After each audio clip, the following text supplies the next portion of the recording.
Oke, Assalamualaikum, saya Husni dan kali ini kita akan melanjutkan video sebelumnya yaitu unboxing.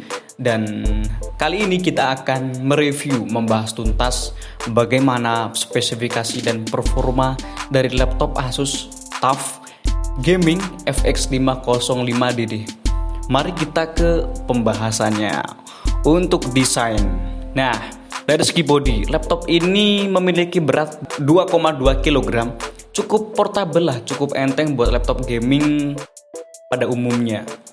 Dan untuk layarnya memiliki resolusi Full HD berukuran 15,6 inch dengan IPS level dan akurasi warna 45% NTSC. Belum 100% sRGB. Buat editor yang terlalu memikirkan atau memprioritaskan soal color grading harus mempertimbangkan dulu. Layarnya sudah Nano Edge display, jadi bezelnya tipis, hanya 6,5 mm. Nah ini bonus buat gamer, ini keren. Refresh rate-nya yaitu 120 Hz.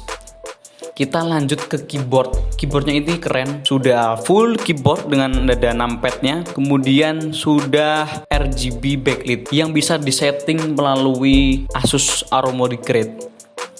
Untuk kelengkapan port, di sebelah kanan laptop ini kosong, tidak ada apa-apanya. Namun di sebelah kiri ada colokan untuk ngecas. Satu port USB tipe A 2.0 dan 2 USB tipe A 3.1. Ada LAN konektor. Kemudian ada combo audio jack dan HDMI. Nggak ada USB di-sub, udah nggak ada itu VGA. Tidak ada lagi colokan untuk SD card. Nah ini mungkin kurangan ya bagi konten kreator yang biasanya ingin mentransfer langsung lihat memori SD card, tapi ini nggak ada, jadi harus beli eksternal. Kemudian untuk spesifikasi Asus TUF FX 505DD ini dibekali prosesor AMD Ryzen 5 3550H dengan maksimum kecepatan 3,7 GHz. Prosesor ini memiliki 4 core 8 thread. Kemudian untuk RAM-nya, nah yang saya beli ini adalah laptop sebelumnya adalah 8 GB RAM. Kemudian saya meminta tokonya untuk langsung menambahnya 4 GB, jadi 12 GB total dual channel untuk performa yang lebih maksimal. Dan storage-nya adalah SSD 512 GB. SSD-nya ini dari Micron 2200V, apa itu? Mereknya yang saya belum tahu, tak kira Samsung mungkin. Yang penting kecepatannya lumayan, nggak terlalu lemot-lemot amat. Untuk kartu grafisnya ini adalah Nvidia GeForce 1050 biasa. 1050 biasa, belum 1050 Ti.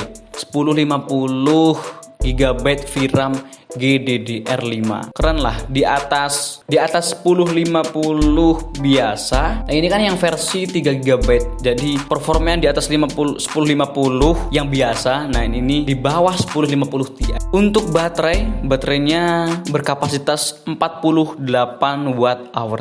Saya belum menggunakannya sampai full itu tanpa cas, namun saya sering menggunakan cas, jadi belum bisa menggunakan atau bereksperimen untuk berapa lama baterainya bertahan. Kemudian untuk audionya 2 speaker dengan Smart AMP teknologi. Kemudian di depan di atas layarnya terdapat kamera HD 720 pixel. Untuk konektivitasnya sudah mendukung Wi-Fi 802.11 AC. Cukuplah buat gaming online. Yang penting servernya Wi-Fi-nya itu cepet juga. Kemudian Bluetooth-nya itu udah 4.2. Untuk performa, saya tes dengan Benchmark R15. Pertama saya tanpa menggunakan cas, tanpa dicas, yaitu laptopnya dengan mode performa. Jadi bukan silent ya, performa. Pertama dari GPU mendapatkan skor 52,91 FPS. Lumayan lah, udah mantep buat diajak main game yang agak berat. Ini cukup tinggi di angka 52,91. Kemudian skor pertama untuk CPU-nya saya mendapatkan 458. Ya nggak kecil-kecil amat, tapi udah lumayan lah. Maksudnya di angka segini itu udah enak buat kerja lah. Kerja maksudnya buat browsing, buat sebagainya udah enak. Namun untuk main game, untuk editing, saya sarankan untuk mencolokkan casnya agar performa lebih maksimal. Kemudian saya tes sambil dicas dengan mode performa, CPU-nya mendapatkan skor 700 CB, pas 700, di angka 700. Kemudian GPU-nya mendapatkan 69,05 fps. Ada peningkatan sekitar 16 fps, ada peningkatan sedikit, yang penting oke lah. Kemudian saya beralih ke mode turbo. Nah, ini mode turbo ini harus dicas dulu. Kalau tidak sambil dicas, nanti mode turbonya nggak bisa digunakan. Nah, CPU-nya ini mendapatkan skor 713 CB. Ada peningkatan 13 skor lah, 13 poin. Kemudian GPU-nya mendapatkan skor 67,75 fps. Agak turun sedikit. Sebelumnya kita mode performa mendapatkan 69 fps, kemudian kita beralih ke mode turbo 67,75 fps. Ya, yang penting ya agak sama lah. Jadi perbedaan antara mode performa dan turbo itu belum signifikan sekali. CPU-nya masih di angka 700-an dan GPU-nya masih di angka 60 sampai 69 fps-an. Nah, untuk tes game, saya di sini mengetesnya dengan game Rise of Tomb Raider. Dari sebelumnya maaf, saya belum bisa mendownload gamenya karena masalah jaringan dan belum bisa beli gamenya. Jadi saya menggunakan benchmark bawaannya.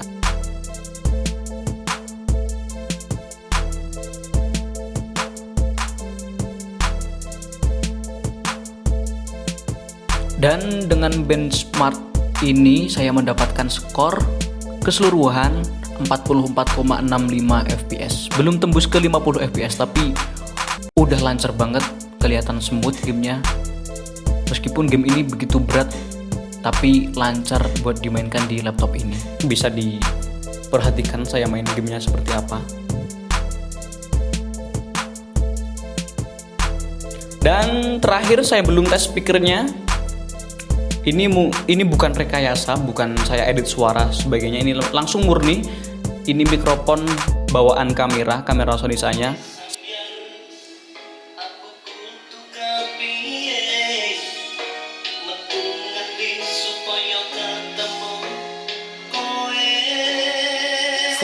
Full sound, full volume.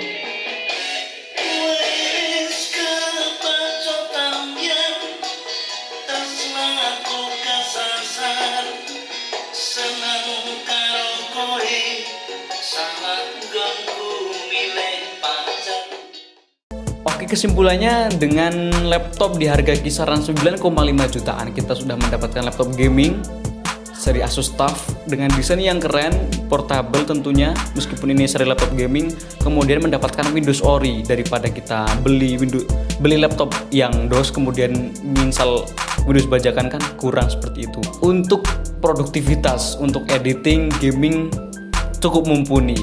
Meskipun kalau soal editing memiliki layar yang keakuratan warnanya kurang, hanya 45% NTSC. Jadi mungkin butuh monitor tambahan untuk memaksimalkan editingnya. Mungkin itu hanya saja. Jika ada kekurangan, mohon maaf dan sebagainya. Kemudian jika ada kritikan, saran dan sebagainya, bisa tinggalkan di kolom komentar. Jangan lupa yang belum subscribe bisa subscribe, dan jangan lupa untuk aktifkan notifikasi tombol loncengnya supaya tidak ketinggalan video dari saya. Saya Husni, wassalamualaikum warahmatullahi wabarakatuh.